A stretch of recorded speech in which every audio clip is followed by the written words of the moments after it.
Hi, I'm Brittany Ashley, your host of Breaking Norms, Building Dreams, your guide through this transformative journey in both business and life. This is your place crafted for dreamers, doers, or anyone who has been told they can't. Get ready as we challenge those narratives together.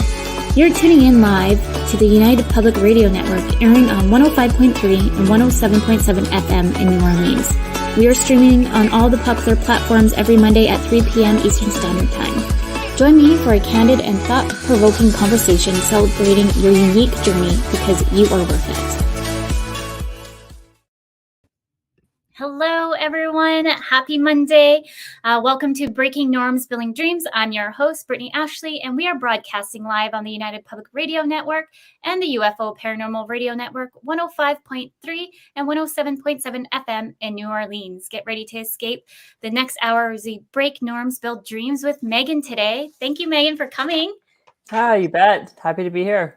I'm so excited to have you. I'll just do a quick bio on Meghan for all the listeners listening.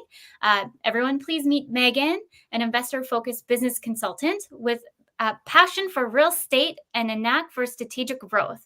With extensive experience in business and account management, Meghan is here to help you build a solid foundation and achieve your business goals.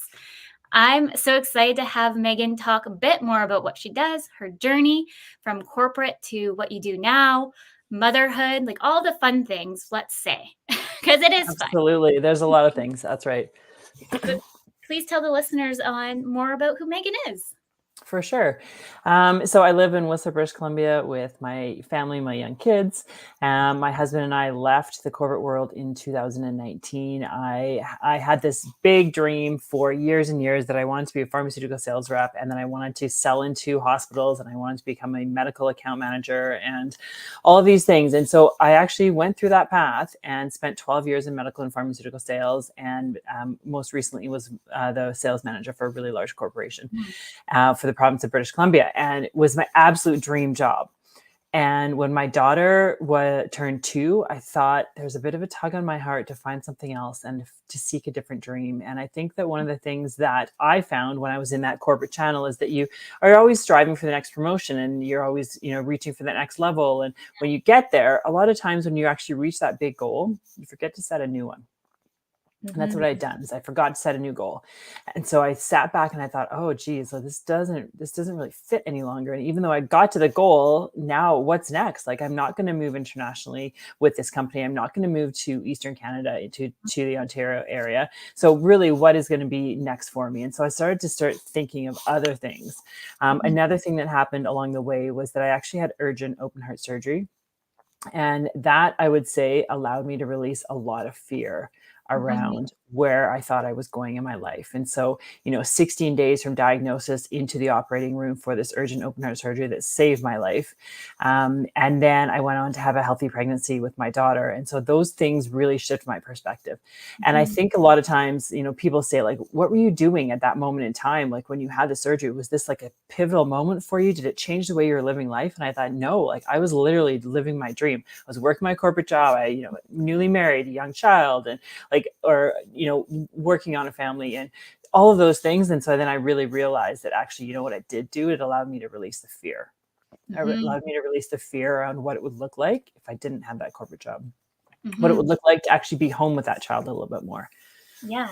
And speaking more into that fear, I think a lot of people can relate to that, that fear of that change and that shift, because I think it's kind of ingrained with us of going to university, college, go to this corporate lifestyle and just stick there, and then family and just kind of keep that routine. But things have shifted, specifically over COVID too. We can see us progressing more online more than ever. And a lot of people are also reevaluating too what that lifestyle looks like. Yeah. And I would say that, we had set out when we left the corporate world, we set out on this path to, live in our home here and then rent it out when we traveled and that type of thing. So that was obviously delayed quite a few years because of COVID and pandemic things. So now we've gotten back to the model that we originally set out 5 years ago on. Yeah. So, we spent a year in Mexico living with our family. My daughter was at a Spanish school there. She was, learning to speak the local language, making local friends, building a community there. We came home for 5 months. We went back down for another 2.5 months so that she could really focus in on her Spanish again. And so, we've been able to actually start implement that unconventional lifestyle in the last little bit here now that, things have settled down with COVID and that type of thing. Yeah. And how do you find, well, maybe explain a little bit to our listeners what you do now with Yeah. we haven't really touched on that. And then I'll get into the next question because I feel like it leads Yeah.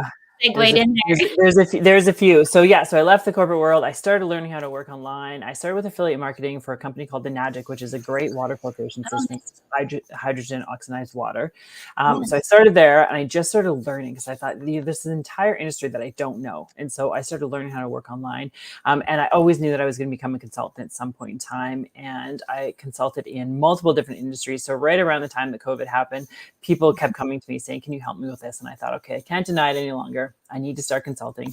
And so I worked with multiple different industries, high-end golf apparel, period underwear, lifestyle, health and wellness, fitness, pre and postnatal fitness programs, like lots of different industries, which my background is lots of different industries anyway. So I was consulting all these areas, and I had my first real estate client coming in. And at that point, I was always really interested in real estate, but didn't really know that there was an entire industry out there that are called real estate investors. And so during that time, I, had my first real estate client come in, and then they referred a second real estate client, et cetera. And then my business really started to just focus in a lot more on specifically real estate investors as a niche. And so it is a unique niche because it is relatively defined. However, that does include developers. It does include investors. It includes, mortgage brokers, basically anyone who has anything to do with real estate. So I work now in a one-to-one capacity where I consult and help them. So the thing that's really unique about real estate investing is that a real estate business grows fast. You could buy one property and all of a sudden you have 10 units and you have a thriving business. And so a lot of times those businesses grow and scale fast, but the thing that doesn't happen is the systems as it relates to the areas of business. So we take a look and we strip down accounting, finances. What does that look like? Take a look at the sales and marketing practices. Who is your marketing? What's your marketing message? What kind of sales do you need to achieve? What kind of partners are you looking for? What does it look like as far as your human resources and then your operations as well? So we strip the business down, take a look at all those areas to build a solid foundation for your business to grow. And that's so important for a business to grow because I love to kind of do a bit of strategy as well on that kind of scale, and even just mapping out like SOPs and figuring out those little pieces that are in your brain. I find like we as business owners, we kind of sometimes hit the ground running, and then you're ready to finally outsource or bring in that extra hand or wanting to grow even further, we forget that not everybody can read our mind. It's nice, it'd be nice if everyone could read our mind, but having like those simple SOPs or even systems in place will help you get to the next level. Absolutely. And a lot of times too, is that most often people are running the whole show. So you are the head of marketing, you're the head of the accounting department, you're head of everything. And if you're away from your business comes to a standstill. Or if your spouse or your business partner has to take over your business, that can be a really risky position for them to be in if you don't have these systems in place, if people don't know how to pay an invoice. It's true. Just kind of like I was thinking the other day, like if I become sick, I'm just so used of doing all the things. Like, yes, Mark comes with me to the accountant when we have our yearly accounting meeting, but does he know how to jump in and do everything in between? No. So like this year, I find I'm calling this year the year of cleanup, the year of change. I feel like the market's a bit slow. So this is the year to kind of like finesse what I've been wanting to do or finesse like things over here. When I first started the business, I created all these like systems in place so things could run in the background for me while I was pregnant and or not feeling well with the kiddo. One kiddo now too, but I just find that things have outgrown, and I find that a lot. You can maybe give some insight on this. That a lot of business owners, they're like, oh, well, I already have these systems in place. But the thing is, when you're constantly growing or shifting, you should really look back at your processes and reevaluate them and see how they can be tweaked or elevated more. They're all working documents in my mind. Oh, I like that. Yeah. Mhm. And so they're always fluid. They're always changing. They're updating as you go. You add in a new way to pay people, right? So you have to update the SOP alongside of it. And it's true. It's the clunky, heavy work that people don't like to do because it Mhm. is a bit time consuming. And when people are just running so fast, they just want to keep running. They don't want to stop to say, hey, wait a minute, I need to do this. But what Yeah. happens in real estate is that if they keep running too fast, the business is going to blow up if you Mhm. haven't stopped to say, hey, wait a minute, I need to kind of start doing some things in a repeated way. Either you're going to burn out as an entrepreneur, because we know entrepreneur burnout is a huge thing, or your business is just going to blow up because you don't have good clarity to your financials. You don't understand which properties are actually, bleeding the account right now versus which properties are adding cash flow. And a lot of times too, is that we don't realize that we have fixed business costs to run our business. All of the subscriptions that you have, your Dropbox, your DocuSign, all those things cost money. So those are all fixed business expenses versus just the cash flow that you're getting from each of the properties and your overall portfolio. So a Mhm. couple different ways to think about. I like that. So on that note too, like for any other business owners, if you're not even an investor, just looking at kind of your ebbs and flows of revenue as well, of Mhm. as a full picture, but then also too, like where are you putting your money with marketing? Where are you putting your money in like all those systems? Like I'm like the new promoter, I feel like right now for AppSumo. 'Cause I'm Oh like, yeah. I'm like, no, you don't need, just go over here and pay one time and then we shall be good. So like right now I'm pushing on like, okay, what can we find in AppSumo for maybe like a project management system that's decent enough that might have potential to grow into something really big. Mhm. And then like I kind of strategize. I'm like, what's the customer service? How many reviews do they have? Like all these things. But like I just said, like this is the year of cleanup and this is the year of like finding like my one-time purchased items so I don't have to think about it again. And it's just something to revisit later Yeah, down. the year of cleanup is huge because when the industry is a little bit slower, like it has been the last 18 months and things, this is the best time to start putting those things in place so that you can just really start getting ready to grow and to scale and Mhm. things like that. Yeah. I know scale is very much an overused term in the real estate space as well as in the online business space. You don't Mhm. necessarily have to go to 100 doors in order to make this work really important. If you want to buy 2 properties a year, you need to do this work to make it really important. Mhm. For anyone listening that they may even want to start in real estate investing, do you have any tips for them? Yeah, the first thing I would do is, you're going to pick up the first thing you're going to do is probably pick up the Rich Dad Poor Dad book, which everyone recommends is like the gold standard of learning Yeah. how to actually start looking at money in a different way. There are so many great podcasts out there. There are so many great people on Instagram out there. I work with a couple of colleagues, Elizabeth Kelly, Victoria Clooney, like they have been investing for 20 years.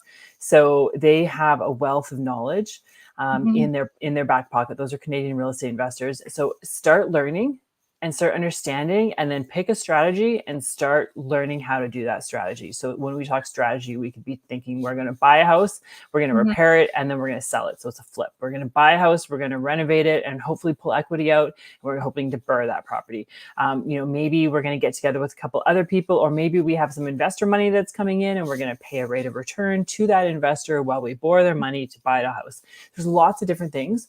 Yeah. So I would say number one, start reading, start learning from people online who have been ahead of you and who have a proven track record. That's very important Mhm. to really start understanding. But there is an entire industry out there called real estate investing that I didn't realize was happening up until 4 years ago. Yeah. And I've always been interested in real estate. So it was like a perfect match for me. Yeah, it is. I just love seeing what you've been up to. I've been following you for a while Yeah. and I just love always seeing like your new your new courses or workshops that you put out have Hmm. always been amazing. Um, for real estate investors or new ones, what kind of mind shifts or mindsets would you say that they should have?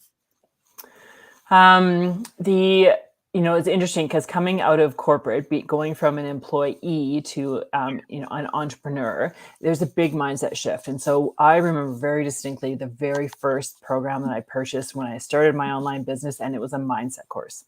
I didn't even know what the woman was selling. I couldn't really understand it or grasp it myself because in my mind at that point, I always thought mindset was either just positive or negative, and you moved on. But then I realized how much power you actually have in Mhm. controlling your mind in all the thoughts that you have all the time. And so when I spent $10,000 on a 6-month program, which was my big first expense when I Yeah. dove into entrepreneurship. And it was the best money that I could have ever spent because I use it all the time. And so I think that, we see these people online that are purchasing multiple properties or have big multi-million-dollar portfolios, and we think, oh, well, that's not for me, or they're way ahead of me, or I could never get there and stuff. So we limit ourselves in our thought process before we usually even get started. Yeah. And so my tip would be to recognize where you're limiting yourself. Yep. And then to understand what's going to get you over, back, past, through, etc. So sometimes we just need like a shakeup. We need to listen to our favorite song, and we need to journal a few things and say, no, I can make that big, scary step to buy the single family property. And sometimes it's really not necessarily having conversations with people that are in our immediate circle because they're trying to keep us safe. They love us. They want us to be safe and secure. And so actually really maybe sharing some of your ideas with other people that are on the path in the journey that you're potentially getting on, because that's where you're really going to find growth. Yes. And like you're just saying, mindset is everything. So starting any kind of business, like the mindset, it comes in waves, like entrepreneurship in waves. It's like when it's good, it's good. And when it's bad, it feels like it's bad. So it's just, how are you going to pull yourself out of those kind of situations and think about it differently, like, or even just taking a minute to take a step back and listening to music or taking a break with your kiddos and all of that. Like, I think everyone's so different and unique. So you have to find what makes sense to you. Cause like I've been recommended to do like yoga or anything, like, I'm like, I don't do yoga. So So it's not going to work for me. That's the thing, is you have to find internally what works for you. For me, I don't do a lot of journaling, to be honest. I like write out my goals and things, but I don't do a lot of journaling. It doesn't really, it doesn't vibe for me. But for some people, journaling is like pivotal. And so you really need to recognize, like, for one, you need to draw awareness to the fact of when you're getting stuck and you are stuck in yourself, basically. And then number two, you need to figure out what is going to get you out of that mind frame. For me, I like to read a couple pages, really powerful stuff. Or I'll listen to a podcast or something by Bob Proctor, or you know what, I will even go back to my initial training package that I purchased, the very first thing that I did, and I will go back to that because it kind of feels almost comforting in a way to like remember, oh yeah, okay, wait a minute, I'm good, I'm safe, I just need to keep growing. It's funny that you talk about, I'm like, I wish I purchased something like that with my money. I unfortunately found, like, I used Facebook. I still am in Facebook and all these different Facebook groups, but like the number one thing I purchased when I first started the business was a coach. And their promise was, I'm going to get you to like 10Ks, 10K points. And no, that was like an expensive ticket. And we're still, it's like still waiting. And, but their logic too, like she's repivoted her business, I've noticed multiple times now. But I just remember sitting in like these general group sessions, there's multiple of us, and we end up all walking away being like, what was that? Like, you could really sell. It's frustrating when you don't leave with the result that you were hoping for. Yeah, exactly. And now I don't have anything to even like, it's just other than a valuable lesson. That's probably also why I became a coach, which is a coach, and to kind of make sure that there's those true actionable transitions for different individuals. But yeah, I don't think they're even a coach anymore, but Oh, well. Yeah. I mean, I've spent so much money growing my business, so much money on my own personal development, everything from mindset to business strategy to energetics. Like, I've spent a ton of money growing my business to where it is today. And it's a time and it's a process. And each time you invest, you level up and you learn something new. And, even if I take from, the most recent coach that I was working with, even if I take like a couple key points that are going to get me to the next level, then the overall expense is worth it. Yeah. And I feel like even though like that experience to me personally wasn't the greatest, I was able to make a really good connection. And it's an ongoing joke that we're the most expensive friends ever. Yeah. But just like having that one connection, just knowing that we can have like a random phone call, like we feel like we were long lost friends. No, That that's cool. were always meant to be friends. And like we always joke, if we would have lived close to each, because she's down in the States, that our kids would be like, we'd be having wine all the time, and the kids would be kind of situation. So it's nice to have like those kind of connections that come over something that might have not have felt like the greatest kind of Yeah. experience to look at something a little bit more positive. You mentioned in there that you purchased some things to help you scale your business. Is it more or less like systems that help you, or what kind of programs did you? Yeah, I've primarily invested in coaching for my own Mhm, business to understand where I really mhm, want to go with this, to really understand the product offering. And you know mhm, what? Honestly, to focus on my niche too. Like that, for me to mhm, really own that niche of real estate it took me a while to get my head wrapped around it. So I thought, oh, mhm, it's too hyper niche, it's too focused. Maybe I should just do general business consulting. But the truth of the matter is I don't need hundreds of clients to be having a good successful business. I only need a handful because I only do one-to-one stuff. That's the other mhm. thing too, is that I don't do any group containers. I only do one-to-one, and that for me is what I love. And I do find real estate investing businesses to be very vulnerable because people are saying, well, here's my business and here's what's looking good and what's not. And so I don't like to do it in a group setting at all. So Yeah, I just do I that. can. So it's probably primarily just the coaching that I've invested in myself to get strategic on where I'm growing. I love that. And that's Mhm. another big thing for everyone kind of listening, that it's okay to always like up level your skills. I find that up level and also to change your path too, like we're just talking about, like you Yeah. came from corporate to this, and then also like you're being able to also be there for your kiddos. I know you have two little kiddos now. Yeah. Uh, how do you find like running your business now and the kiddos? Like, how do you do it in between? So my oldest is just turned 8. So Mhm. she's at school full time. So she's kind of taken away 8:30 to 3 is her schedule and things. So those are primarily my work hours. And that is when I really like push to get things done. And then the baby she's 2.5 today actually. Well, And so we've done a combination of things with her. We have had, when we lived in Mexico, we had a full-time nanny that lived with us there. yeah. So they were really supportive. We also had a housekeeper that was, helping with some meal prep and things like that. When we're back in Canada, we don't have all those lovely resources that we have in Mexico. So my husband and I do a bit of a tag teaming. We have like a nanny share in the morning because the fact of the matter is, if you guys are trying to work while Mhm. parenting at the exact same time, you're probably feeling like a pretty crummy parent and a pretty frustrated worker. And Yeah, so those two things just, I don't know how people do it.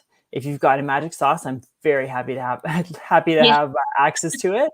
But yeah, so we have a nanny share in the morning. So she goes out for her nanny play date in the morning, and then she comes back for nap time. So we get a little bit more done. And then kind of between 3 and 7, when both girls are home and active and stuff, those are the focus yeah. time in doing the family stuff. And then when it's bedtime, like for some people will, especially as an entrepreneur, you will fall asleep with the computer beside you. You're working as much as you can. I am done Mhm. at nighttime. I know that that is my window. I'm done for the day. And so whatever didn't get done that day has to be done the next morning, because there's very Th rare occasions I'll open my computer.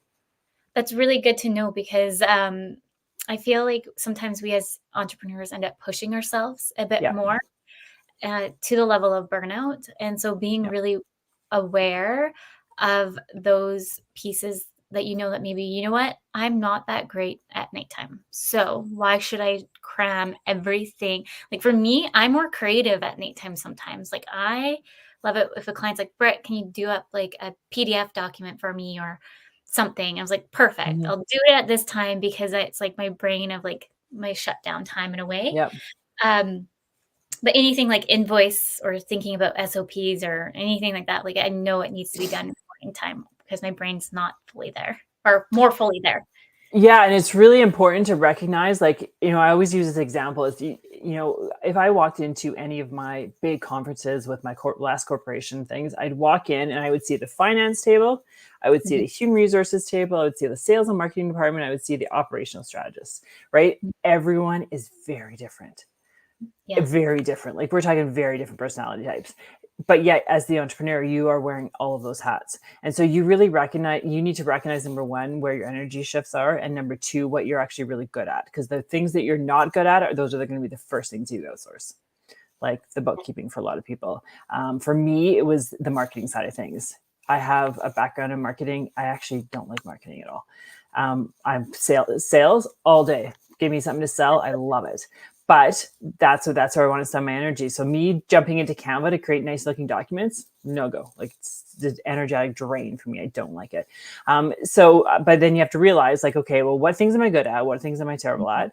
Now, where are my energetics around it? You're good and you're creative in the evening, so you can easily bang out some Canva documents at nighttime and stuff. That is not where you'll find me. On Fridays, that's when I do finances. On kind of Wednesdays, sometimes Thursdays, I'll do some content writing on those days, maybe Tuesdays after I've had a few client calls and things, because that's where my ideas are coming from.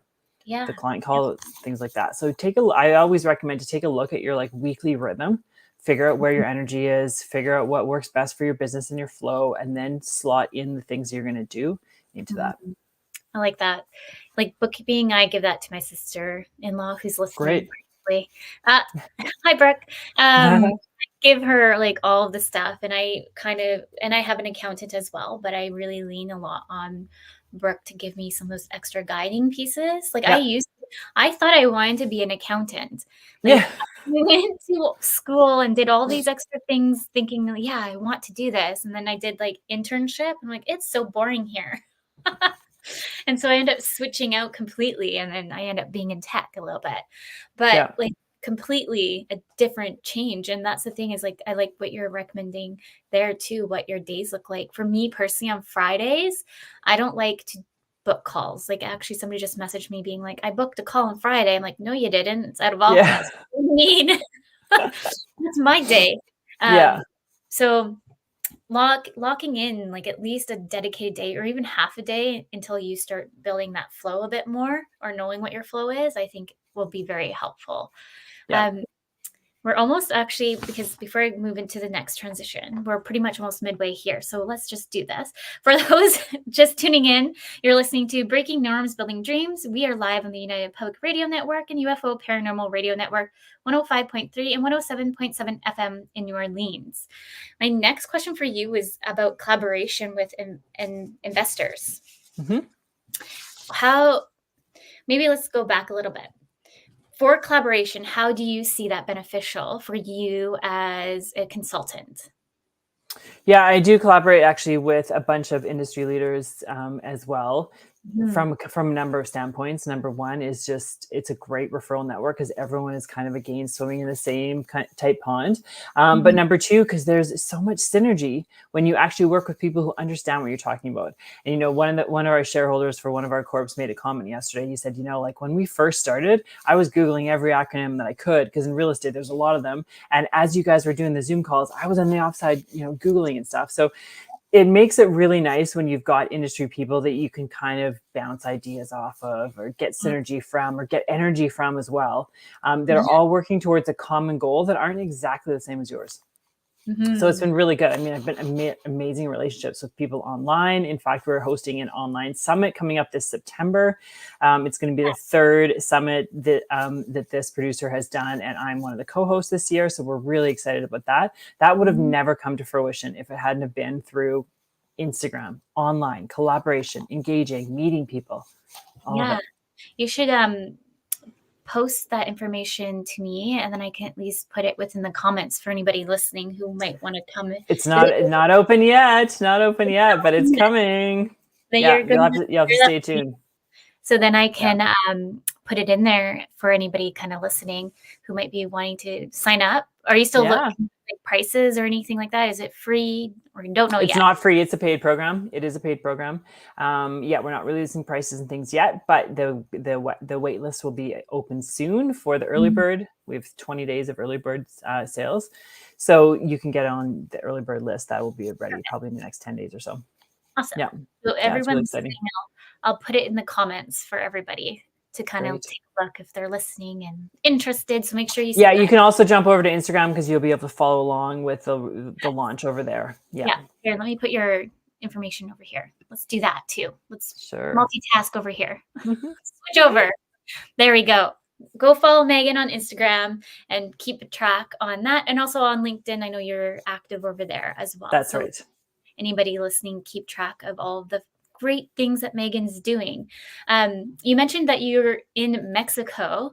Like you purchased a house there.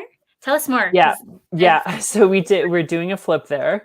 We're in the very last phase of that flip. So, couple things. We bought the worst house in the block in the best neighborhood, which is about, I don't know if you guys have been to Mexico or have any much experience with Mexico, but most downtown areas have a downtown centro, which is like the historic area of where the city is started. That's where all the gathering happens. That's where all the celebrations and things happen. And let me tell you, there are a ton of celebrations in the Mexican culture, which is amazing. And so this house that we bought is about a 10-minute walk from that central area, which is amazing because it's a great location, relatively flat for the elderly population who are maybe coming down there and making it their home.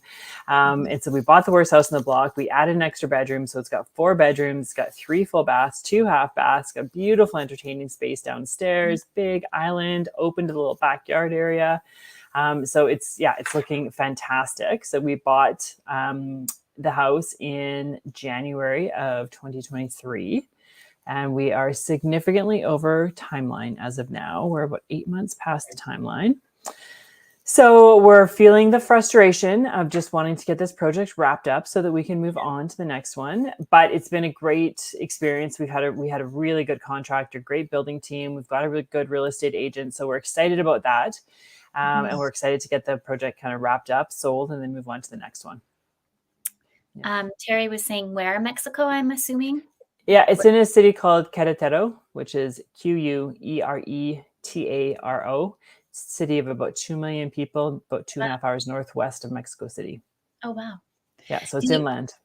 So when you're hiring contractors, just because, just say I'm new to this, Yeah. I would not trust myself probably like lifting floors or anything like that. I'd rather No, we didn't do any of that. We did none of that. We basically found a contractor who was recommended from our real estate agent, and they do a one-stop shop. Basically, they come in and they do everything for you from like right through to the finishing. They're hopefully installing appliances this week. Hopefully. But they've done everything. They've done the grass, they've done the removal of the walls, they've done the permits, you name it. So it's like an all-in-one package. Oh, perfect. So that part was relatively easy. And to vet them, my husband went to multiple of their projects before. He saw their work, he saw their finished work, saw different stages, etc. Yeah, that's really kind of important to know, because I feel like going into like a different country, like that trust. Yeah. Very good. The question here, did you hire a realtor there? Yes. So we purchased this property with the same agent that we're using to sell the property. Oh, perfect. And that's, I guess, for anybody kind of wanting to kind of go into this as well, to kind of look at agents, or how would you go about it?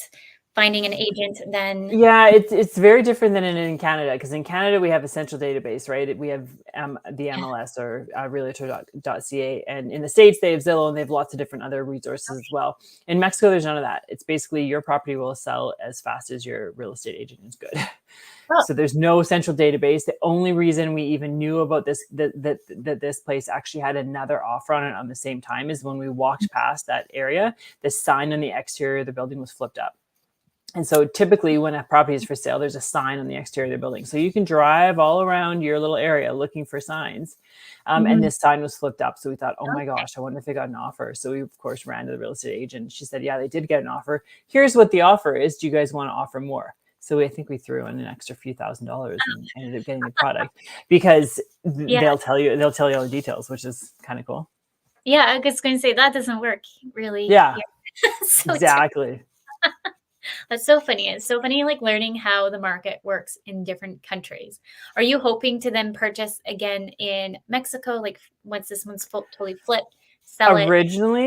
Originally, we were hoping to do a couple projects there, but because we've had such significant delays, I'm not entirely sure we're going to do it again, to be honest. Yeah.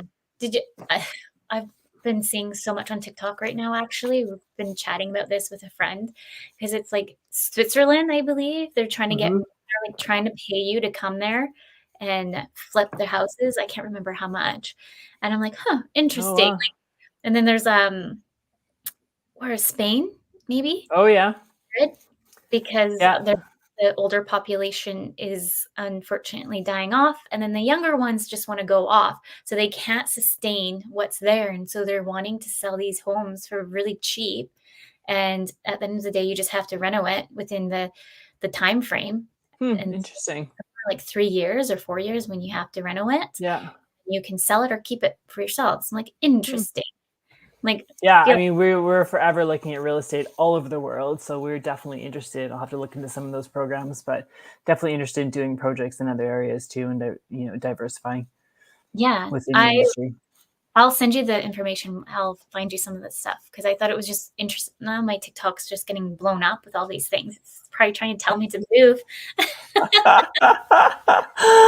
Yeah, well, there's lots of opportunity. Even at the end of the day, even if we sell in the next 3 months, the project will still have been worth it. However, it's just the frustration, the 8-month delay, 9-month delay. Like if it ends up being an entire, extra year, that's pretty significant on your bottom line. Yeah. Yeah. No. Yes. Yeah. Well, I wish you luck for that to Thanks. Iron out a bit. I know you've been having a great time in Mexico, so at least you can go. Yeah, I mean, we love Mexico. We've had a great time there. We had great experience with the culture. I mean, everyone is so welcoming and inviting. Kids have loved it. Yeah, it's been amazing. On one hand, I kind of want to go back sooner than later because I don't want my daughter to learn all of her Spanish or to lose it all. Sorry, but on the same account, we've got some other plans of places that we want to go to, so we're not entirely sure where's next. What are your top areas that you think that you might go to next? Well, going back to Mexico would be one option. Going back to Italy would be another option. We want to go skiing in Japan next winter as well. So we also live where we live in Whistler is actually a nightly rental as well. So we're we were already in the real estate game before we started the consulting. Yeah. But and so when we travel, we actually rent our property out as an Airbnb property. Oh, amazing. So we'll go somewhere for a chunk of time in the winter. Amazing. Japan, I've been hearing a lot about Japan actually lately. Mm-hmm. And it's cheaper to get flights from Vancouver to Japan, Tokyo, and just, and getting like night stays there cheaper than here in BC. Oh, yeah. Yeah. And there's actually a great ski culture there. There's excellent powder. I didn't even know that. That's interesting. Learn something new every day. Exactly. How do you find, because you have kiddos, just moving into it's great for the kids to learn the different culture, but do you find it hard to switch for the kids when they're moving into like Mexico? I don't find the culture to be that much of an issue at all, to be honest, in any of the traveling that we've done. And we've been to lots of different countries, since my 8-year-old was born. And even my stepdaughter, who's 23 now, she's been to tons of different countries and traveled, quite a bit as well. And so I don't actually feel it's a cultural thing. If anything, it's just the rhythm of the day. And so the rhythm of the day is difficult for kids if they don't know what is coming. And so we try to keep the rhythm of the day as consistent as we possibly can. So breakfast happens at the same time, dinner happens at the same time, the bedtime routine's the same. We listen to a meditation, shower, bath, whatever. And so we just try and keep the rhythm of the day as consistent as we possibly can. Yeah. And I couldn't even imagine how much culture they're learning too in different parts. Like my daughter's, what was she asking? Actually, I think she was asking where Japan was. And we're like, how do you know about Japan? I'm like, yeah. Somebody has said something to her. Yeah. Yeah, it's interesting at how open they become to other cultures and how, like we come home and of course the first thing my daughter says, like, I don't want to go traveling again. I don't like traveling. I'm home. I want to stay home with my toys and things, right? And so it's really easy as a parent to get wrapped up. And if any of you parents are listening to this, you will understand. You get wrapped up in the moment of being like, am I doing something wrong? Should I have not taken her away for so long? She just missed 2.5 months of school. And so you default back to the old behavior patterns that you have been raised on. And that is very common. And even when we extended our trip in Mexico this time, we extended by an extra few weeks for a variety of reasons. And I was feeling this guilt. I was like, oh man, we're missing a bit more of school, which the school part I'm not worried about because she was already in school in Mexico. We go to a school there as well. But she's also, of course, getting the world education, which is incredible as well. But you very easily fall into the pattern again of being like, oh, well, the school says I shouldn't miss any more days. And, and you're like, wait a minute here. We are learning so much right now. We're in completely immersed in another culture, in another community, like building so many other skill sets. But it's so easy to fall back into that trap of thinking like, oh no, wait a minute, we're supposed to be doing 9 to 5, Monday to Friday, the grind every day, waiting for the weekends.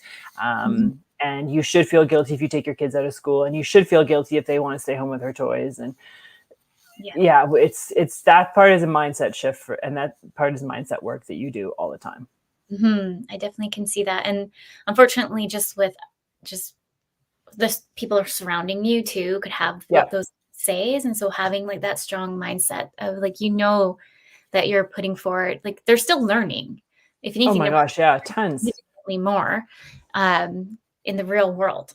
So, like, even I remember we're just trying to get Rye into more of the real world of just now, because let's be honest, they both were grown up in COVID. So it was just kind of exclusively into the land of the house. Like even just teaching to go out to the mall or like in a lineup or purchasing things. Like for their birthday, I made them go to the store and pick out their present. I told them how much money they had and let them go pick out. And just trying to also educate too, like just because you think that you want that one thing, maybe we should look around and see if there's other ones that you might like. So just trying to like challenge that. So even just going to a different culture, I think they're getting more than anything than they would really too in the school. Absolutely. But even for myself, knowing what I know and knowing that, how important that is to me, I was finding myself getting wrapped up and thinking, oh, maybe we shouldn't extend. Maybe we should go back and we shouldn't miss more school. And so I can easily see how people get affected when they aren't as confident or convicted in what they feel is best for their family. Yes. We have a question here. I'm just going to put it up. Airbnb rules have changed recently in BC. How has that affected the real estate industry? Yeah, we are lucky at our properties in that we haven't been affected because we are in Whistler, which is safe as part of the top 10, I think, ski resorts that we're kind of in this umbrella. We're also phased as nightly rental here, which I know zoning has changed in a lot of municipalities, and I definitely do not agree with that.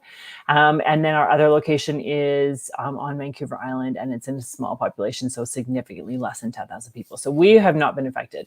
How have other people been affected? Well, I can definitely tell you that real estate prices have dropped in those areas where they were previously zoned for nightly rentals and then have gone to only long-term rentals. As an example, the properties in Victoria.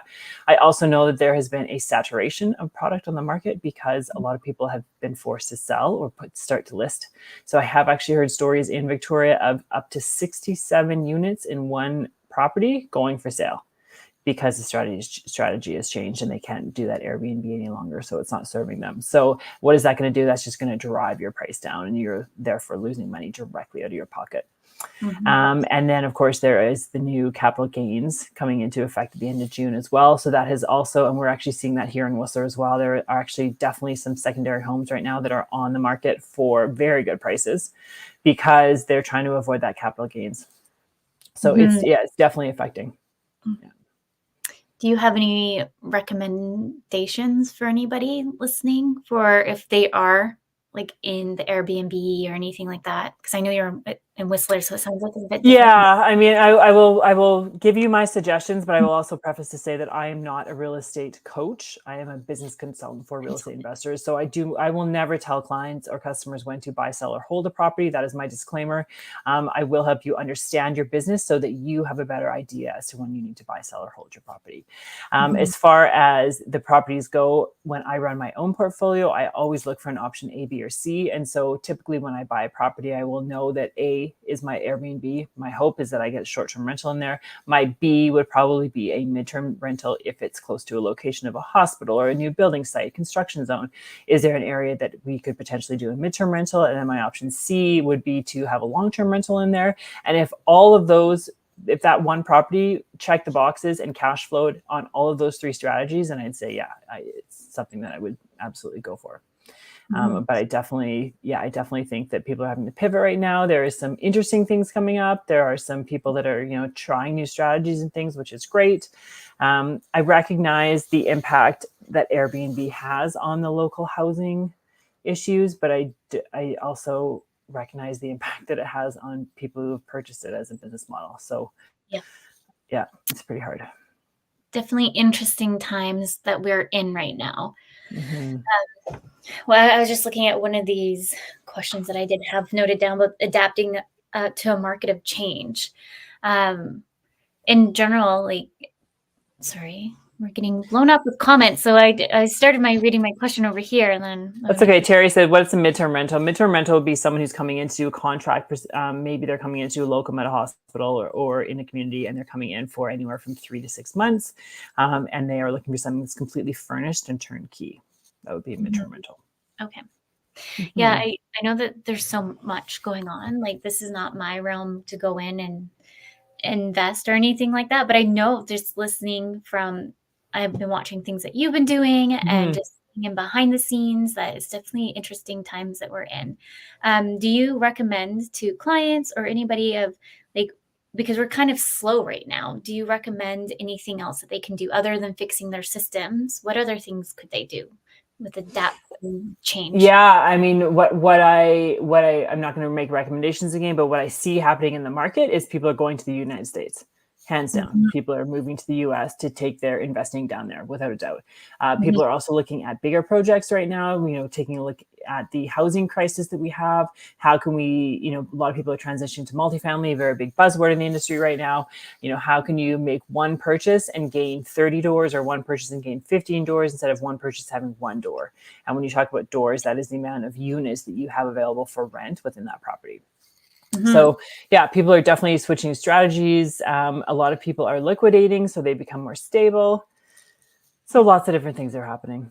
We're just joking right now, not to invest or anything, but let's just sell this house and buy a bigger house with property, and then our friends can start doing little townhome or little units. Yeah, I actually have a colleague who is working on a tiny home project right now. They have a prototype coming to the market.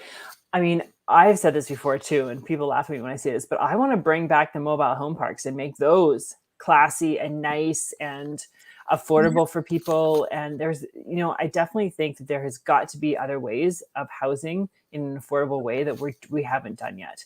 And there's a local parent group that I was in not too long ago, and someone said, hey, a bunch of us moms get together and buy this property first before a developer comes in. And I'm thinking, well, wait a minute, I also have some developments on the go, and I don't think I'm a bad person for doing that, because I'm now going to be offering 8 units for rent as opposed to having 1 unit for rent.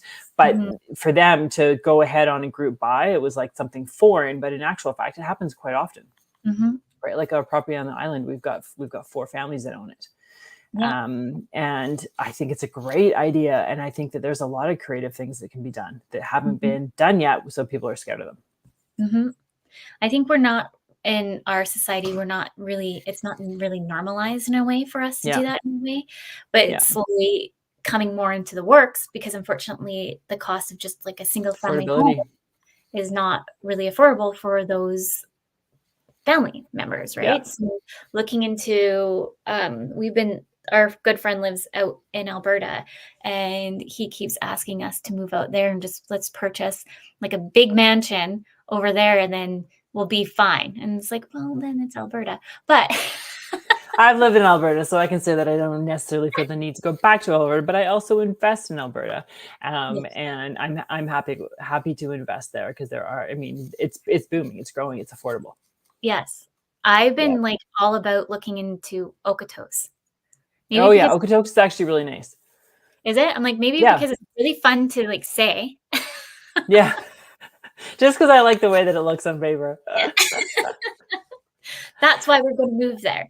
No, but I definitely can see that trend coming more forward. Even with kiddos, just not even knowing, well, let's be honest, they're probably going to be living with us for a long time now. But yeah, well, I'd like to get my kids started in real estate earlier than later. That's for darn sure. I can see. Yeah. You'll be educating them on that. Yeah, Terry, in the US, the hot markets right now are Texas, of course. Texas is very hot. Florida Oh, is very yeah.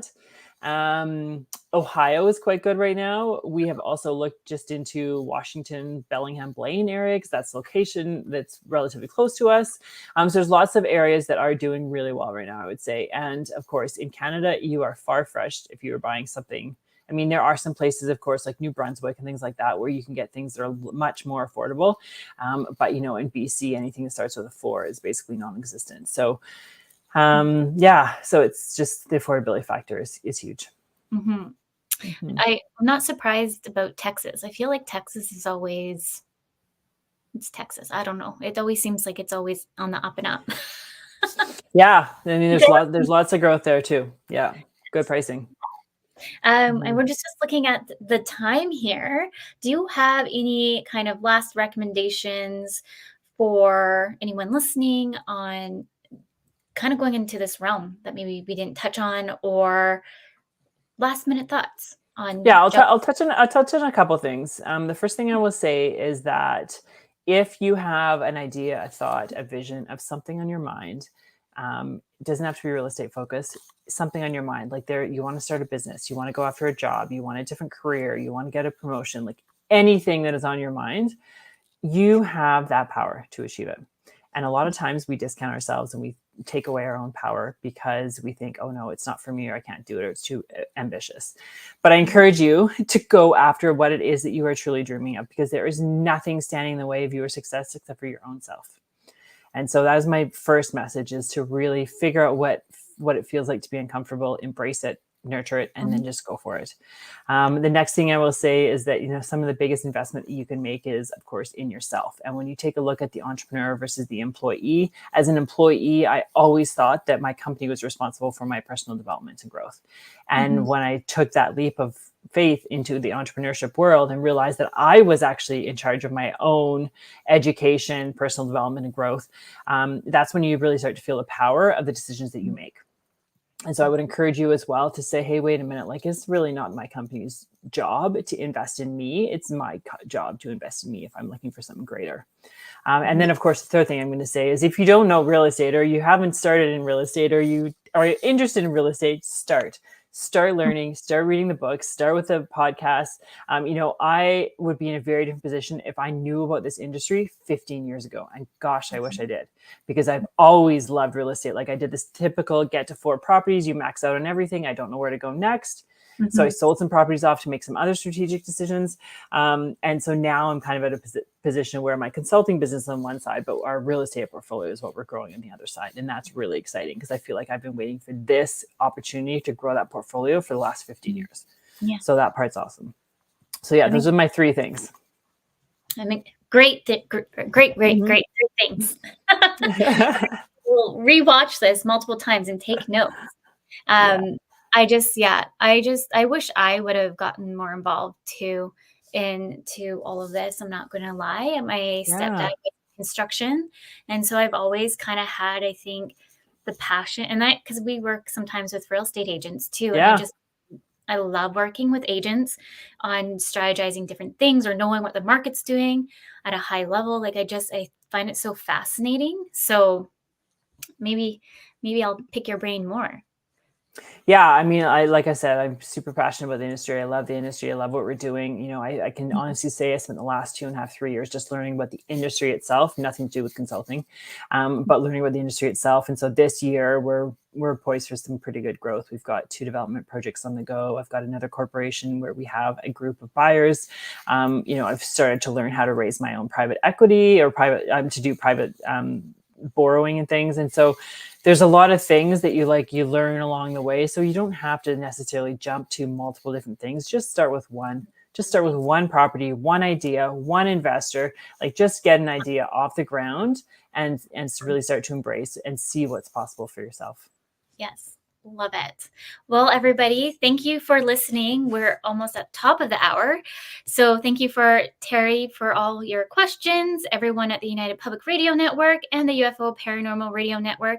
Next week, we'll have Jill Wright come on the show, who is a published author, speaker, has a very popular podcast that I'll be joining as well, who helps moms to really take ownership of their worth. And so with that, until next week, remember, your journey is unique and your worth is unquestionable. Thank you, Meghan, for coming in today. You're welcome. Have a great day.